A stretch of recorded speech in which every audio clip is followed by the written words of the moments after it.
Thank you all for coming here and not getting lost. People are always a bit surprised when they get here. This is Republic, and my name is Robert Wolstenholme. I run Trilogy, and alongside some very large institutions, we at Trilogy own the building you're in, together with 3 or 4 others around here. If you'll indulge me, Nick has kindly allowed me 3 minutes, and no more. I thought I'd just tell you a little bit about where you are and why you're here. And then why is journalism important to us at Trilogy? Thought that might be interesting. Well, where you are is in Poplar, which is in Tower Hamlets, which has got 2 great attributes. Firstly, from a property man's perspective, it's due to be the fastest growing borough in the whole of Britain. Why? Because if you look around, there's loads of people building apartments, which is what was going to happen with this. People were going to demolish it and build loads of apartments, luxury apartments. And I said, what's the point of that when we've got perfectly decent buildings here? And actually, when I talk to my kids, who are all brought up in West London, I kind of have to be a bit apologetic because nobody really wants to be in West London anymore. It's for old farts like me.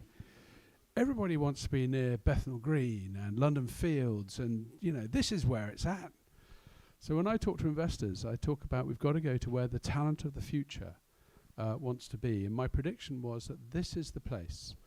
And the problem with our cities in the world now is they're getting so stupidly expensive that nobody can afford to live there, let alone work there and play there. And so what I wanted to do, having developed buildings in Soho and developed in Shoreditch and Whitechapel and all sorts of other places, was to look for those places where the talent of the future could afford to live, work and play. This, in my opinion, is it. It also, as well as being the fastest growing borough in Britain, happens to be one of the most deprived, if not the most deprived borough in Britain. Hugely high child deprivation rates. And actually, I believe that those people are absolutely the talent of the future that we need to kind of work with because they're the future. And so what we've tried to do here, and having discussed a lot with the local authority, not often friends of people like me, property spivs, we've actually engaged with them and said, well, what is it that you want? And Rushanara Ali, who's the MP here, wonderful lady, said, please, just don't do another Canary Wharf. When people built Canary Wharf, that was for another world. It wasn't for us people. Give us something that will be great for locals, jobs for locals. So that's what we decided to do. And the mission here was not to demolish buildings, but reuse and actually put soul back into a place. And if you came here 3 years ago, you saw nobody. It was soulless.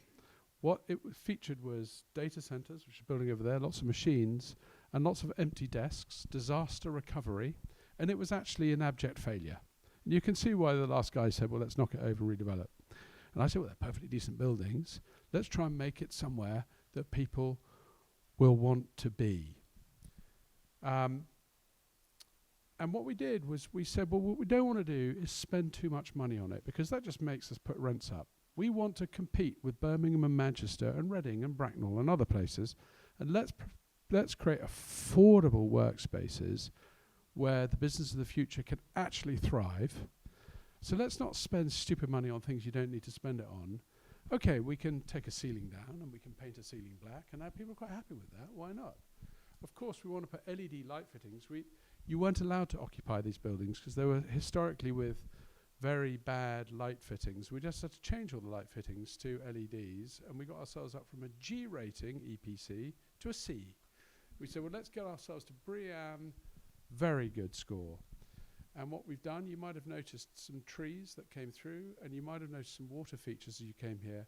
We spent a lot of time focusing on biodiversity and creating a sense of place. That out there was where buses used to sit when I bought this place, and bus drivers used to sit here, and they're very, very important activity. They used to use buildings to relieve themselves while they went off on their other things. We said, well, is that really a best use of this?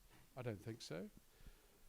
And you might have noticed some timber when you walked in, a kind of cathedral-like timber atrium Well, what we wanted to do was, as I say, to be different to Canary Wharf. We didn't want to be about suits and ties and braces and Wall Street. We wanted to be about creativity and innovation. And we felt at that time that timber was a brilliant way to do it. Canary Wharf all about steel and glass towers. What we'd like to do is reposition the interior of the building using timber, and that is sustainably sourced glue laminated timber and cross laminated timbers. And one little statistic, sorry, bit of property bore. If we'd knocked down the buildings and rebuilt like the previous owner, we would have puffed up 10 million tons of CO2 into the atmosphere. We kept the buildings, we've added to them. Where we've added to them, we've used timber. And sustainable timber forests do completely the opposite. They sequester, they suck in timber. For every cubic meter of timber we've used, we've taken a ton of CO2 out of the atmosphere. That's what we've done here. And I think it creates a rather beautiful space. And people are saying so as well. So we wanted to do that. We then wanted to change the outside of the buildings without it being expensive. We used art. Black paint, white paint. And actually, we've used some great artists here. There's some great paintings on the edge of our buildings, and we've really enjoyed that.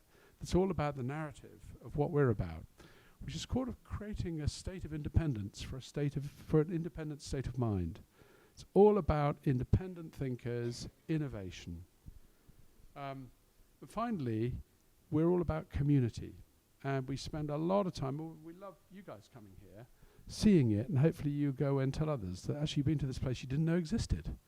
Kind of close to London, but you didn't know it existed. And come and enjoy it. And we have a whole community management team here. We do everything, including yoga. People are invited to have yoga, meditation every day. We have meditation. We have talks going on, self-improvement classes. We're very much hoping to be able to get a vegan restaurant. We're giving a restaurant away to a vegan. We, of course, have a coffee shop. Who are very good on falafel, by the way, if you're into that sort of thing. We're hoping to get a Bangladeshi group of local mums to come and open a restaurant here. But then we've also got an award-winning whiskey bar coming in, can you believe it, who've just come from Shoreditch, and they've chosen to sort of play the game. And the people who've recognised this, surprising to us, actually, we weren't expecting it, are universities. And we have found that we've got lots of universities from outside London coming here and wanting to be part of the independent state, for the independent state of mind. That is Republic here. So just to finish off, you guys are hugely important to us, because what we need to do is get the message out to people that actually there are things in Eastern London which are all right, and that can be quite fun. We have outdoor movies. We enjoy all sorts of things. And actually, we want people to come and discover this part of town, which is kind of the most fast-growing and buzzy and interesting part of London, in my opinion. And on that note, I'm going to hand over to Nick.